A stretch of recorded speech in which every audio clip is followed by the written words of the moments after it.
সকলেরই একবার ইচ্ছা থাকে কলকাতা থেকে শিলিগুড়ি নিজের গাড়ি নিয়ে যাবে। আর যারা কলকাতা থেকে শিলিগুড়ি ইতিমধ্যেই নিজের গাড়ি নিয়ে গেছেন তারা জানেন যে এই রাস্তায় কত রকম ইনফরমেশন থাকে যেগুলো শেয়ার করা যে কোনো ভিডিওতে খুব দরকার। আর সেই সমস্ত ইনফরমেশন শেয়ার করতে গেলে ভিডিওটা হয়ে যায় বেশ কিছুটা লম্বা। তাই জন্য কলকাতা থেকে শিলিগুড়ি আমাদের এই ভিডিওটাকে আমরা 4টে পার্টে ভাগ করে নিয়েছি। আজকে এখন আপনারা দেখছেন পার্ট 2। যারা অলরেডি পার্ট 1 দেখেছেন তাদেরকে বলবো যে কেমন লেগেছে সেটা কমেন্ট করে জানাবেন, আর যারা দেখেননি তারা দেখে নিন। কিন্তু এর পরেও কিন্তু দুটো পার্ট আসবে, পার্ট 3 আর পার্ট 4। আশা করি এই প্রত্যেকটা ভিডিও দেখে নিলে আপনার কলকাতা থেকে শিলিগুড়ি যাওয়ার ক্ষেত্রে আর কোনো চিন্তাই থাকবে না।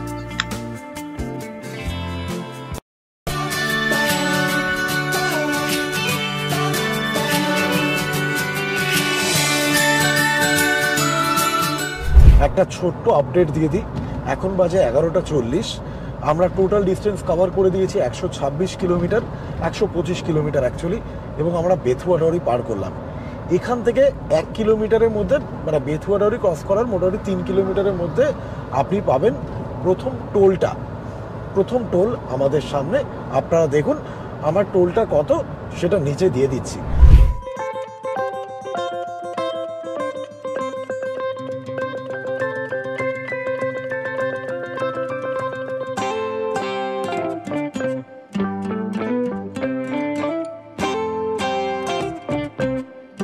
এই টোল প্লাজাটা ক্রস করার পরেই আমরা একটা ছোট চায়ের দোকানে দাঁড়ালাম।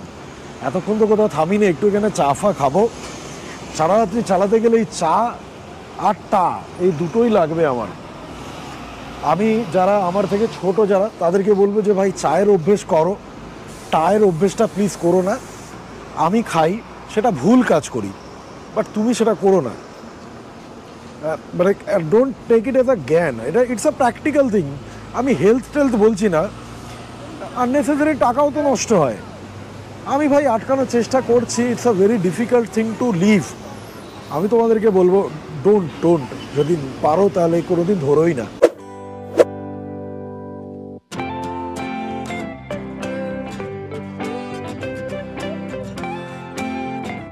180 কিলোমিটার জার্নি কমপ্লিট, আর এখন বাজে হচ্ছে রাত্রি 12:43।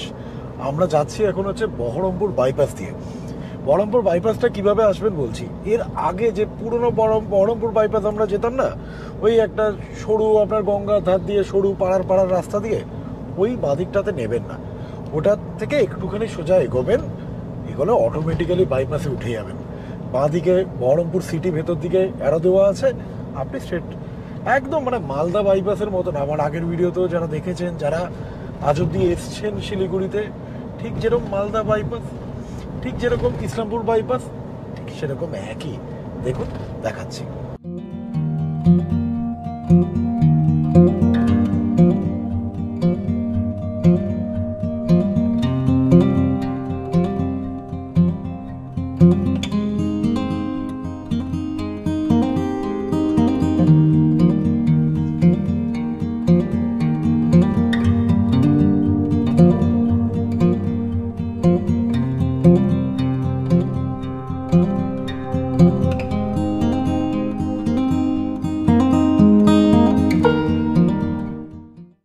রাত্রি 12:55 আমরা টোটাল কিলোমিটার কমপ্লিট করলাম 194। এখানে একটা টোল এলো, এখানে টোলটা হচ্ছে 110 টাকা বহরমপুর পার করার পরে। আরেকটা ঘটনা ঘটলো, যেহেতু এখন ভোট চলছে না, ইনফ্যাক্ট দেখুন আজকে হচ্ছে 27শে এপ্রিল, মানে হয়ে গেল, আমরা 26 তারিখ রাত্রিবেলা স্টার্ট করেছি। তো আজকে 26শে এপ্রিল দার্জিলিং, বালুরঘাট আর রায়গঞ্জ, এই 3টে জায়গায় ভোট ছিল। এর পরের ফেজে 7 মেতে আসবে হচ্ছে মালদা, ওই পার্টগুলো। তো রাস্তায় চেকিং করার জন্য ওই কেন্দ্রীয় বাহিনী প্লাস ওয়েস্ট বেঙ্গল পুলিশ দাঁড়িয়েছিল। তো এবার ভেরি গুড, ওয়েস্ট বেঙ্গল পুলিশের একজন গাড়ির ভেতরে টর্চ মারার আগে জিজ্ঞেস করলেন যে গাড়িতে কোনো ছোট বাচ্চা টাচ্চা আছে ঘুমোচ্ছে, তাহলে সেই রকমভাবে টর্চটা মারবো। আর কেন্দ্রীয় বাহিনীর একজন জওয়ান, সে বললো কাহা যা রে ও? আমি বললাম যে আমলোক শিলিগুড়ি যা রে, শিলিগুড়ি সে। দেখলে ওকে অত কিছু বলে লাভ নেই, ও কিছু চিনবে কিনা। বললাম দার্জিলিং যায়গে। বললো আচ্ছা দার্জিলিং যাবে। নিয়ে আমাকে বললো আরাম সে তোরা চালাও ইয়ার। বললাম আরাম সেই চালা রে আর क्या। বেসিক্যালি ওটা বললো দেখার জন্য যে আমি মানে নেশা টেশা করে চালাচ্ছি কিনা। ব্যাস হাসি মুখে পশ্চিমবঙ্গ পুলিশও হাসি মুখে আমাকে বিদায় জানালো, কেন্দ্রীয় বাহিনীও আমাকে হাসি মুখে বিদায় জানালো, আমিও তাদেরকে হাসি মুখে বিদায় জানালাম। যখন গাড়ি ফাড়ি চেক করতে চাইবে না, সবসময় চেক করতে দিয়ে দেবেন। আপনার যদি কোনো লুকোনোর কিছু না থাকে তাহলে চেক করতে দিয়ে দেবেন।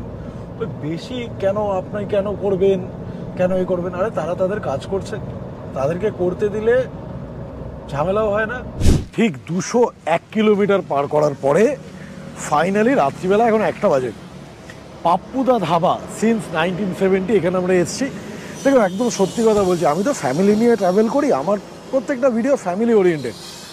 তো এবারে কী হচ্ছিল, ধাবা খাওয়ার জায়গা ছিল কিন্তু ঠিক না, মানে নিজের ওয়াইফকে নিয়ে মা আছে। এবারে সবচেয়ে বড় ব্যাপার জানেন, এবারে আমার 83 ইয়ার ওল্ড দিদা আছে, এবং হয়তো আপনাদের মনে প্রশ্ন আসবে যে দিদা সারা রাত্রি বসে যাবে। না, এক্সইউভিটাকে ক্যাম্পার ভ্যানে কনভার্ট করেছি, সেইটা একটু বাদে করে ওদের পুরো একদম 5-7-এর একটা বিছানা হয়েছে পুরো।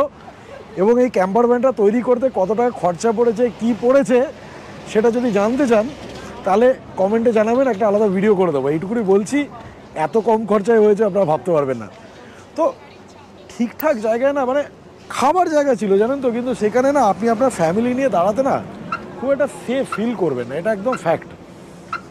এইটা না ভালো, এটা বড় সড়ো দেখিয়ে, মানে একটা করে রুটি খাবো, একটু তরকা ফরকা যা পারবো বাবা খাবো, খেয়ে আবার চালাতে হবে। চলুন তাহলে ভেতরে যাই।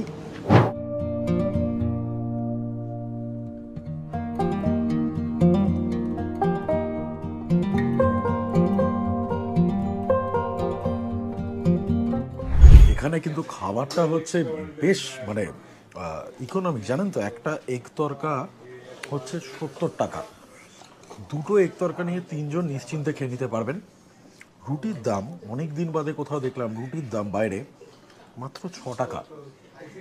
আর ভেতরের এনভায়রনমেন্ট না ঠিক আছে। সবচেয়ে বড় কথা হচ্ছে না, এটা তো আপনার সর্দারজিদের রান করা। তো আমি দেখেছি যেখানে পাঞ্জাবি লোক আছে তারা অত্যন্ত সৎ হয়, এবং আপনি দেখবেন একটা খুব সেফ ফিল করবেন। আপনি যদি কোনো পাঞ্জাবি এস্টাবলিশমেন্টে যান, আপনার সাথে ফ্যামিলি থাকলে না, ইউ ফিল ভেরি সেফ।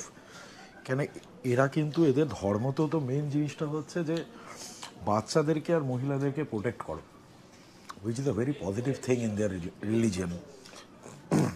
হয়তো সব ধর্মেই আছে, কিন্তু সবাই তো সেটাকে ওরমভাবে, মানে ওইটাই তার একটা বড় ব্যাপার, এইভাবে তো দেখে না। শিখরা কিন্তু দেখে। আমার অমৃতসরের উপরে একটা ভিডিও আছে, দেখবেন। আপনারা যারা অমৃতসর যাননি, আমি বলবো অমৃতসরে একবার যান। ওই যে গোল্ডেন টেম্পলের সাথে যে খাওয়ার ব্যাপারটা, যেটা লঙ্গরটা চলে না, ওটা একটা এক্সপিরিয়েন্স, মানে সারা দিন সারা রাত ধরে চলছে। তরকাটা কিন্তু ভালো করেছে, 70 টাকা অনুযায়ী খুব ভালো, খুবই ভালো।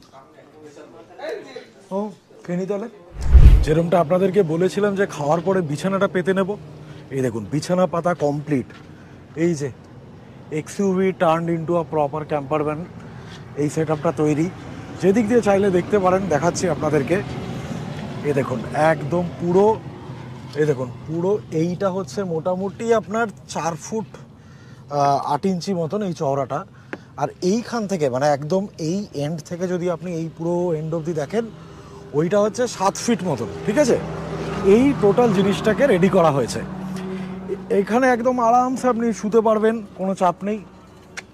এখানে দিদাকে, মাকে আর বুকে আপাতত শুইয়ে দেবো, নিয়ে আমি আর বেদান্তিকা সামনে, আমি চালাবো, বেদান্তিকা ক্যামেরা আবার বেদান্তিকার হাতে চলে যাবে। কিভাবে বানালাম সেটা যদি দেখতে চান কমেন্টে জানান, তাহলে একটা আলাদা ভিডিও আসবে।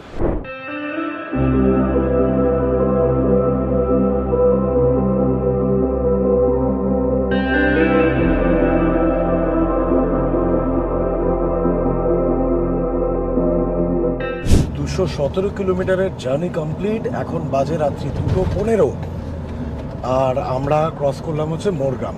দেখুন, মোরগ্রাম ক্রস করলেন মানে না, মোরগ্রাম হচ্ছে একটা খুব ইম্পর্ট্যান্ট পয়েন্ট। আপনি যদি বর্ধমানের দিক থেকে আসেন, বর্ধমান থেকে যদি বোলপুরের রাস্তা নেন, নিয়ে যদি সোজা মোরগ্রামের দিকে চলে আসেন, তাহলে কিন্তু এই মোরগ্রামেই প্রথমবার আপনি NH-12-এ, যেটা আগে ছিল NH-34, সেখানে আপনি উঠলেন।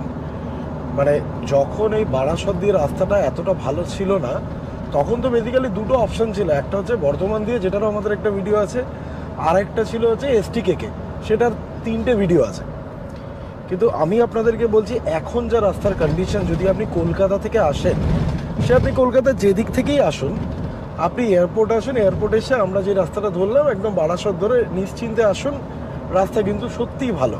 আর মোরগ্রামের পর থেকে না মোরাললেস রাস্তা ভালো। একটা জায়গা নিয়ে আমার একটু খটকা রয়েছে, সেটা হচ্ছে যে কেউ কেউ বলছে রায়গঞ্জ বাইপাস খুলে গেছে, কেউ বলছে যে না রায়গঞ্জ বাইপাস অ্যাকচুয়ালি চালু হয়নি। কোনটা সত্যি সেটা আজকে গেলেই দেখতে পাবো। একটু এই ভিডিওটাকে এখানেই শেষ করছি, তবে পার্ট 3 আর 4 কিন্তু কোনোভাবেই মিস করবেন না। আর কেমন লাগলো প্লিজ একটু কমেন্ট করে জানাবেন, ভালো লাগলে চ্যানেলটাকে সাবস্ক্রাইবও করবেন কিন্তু।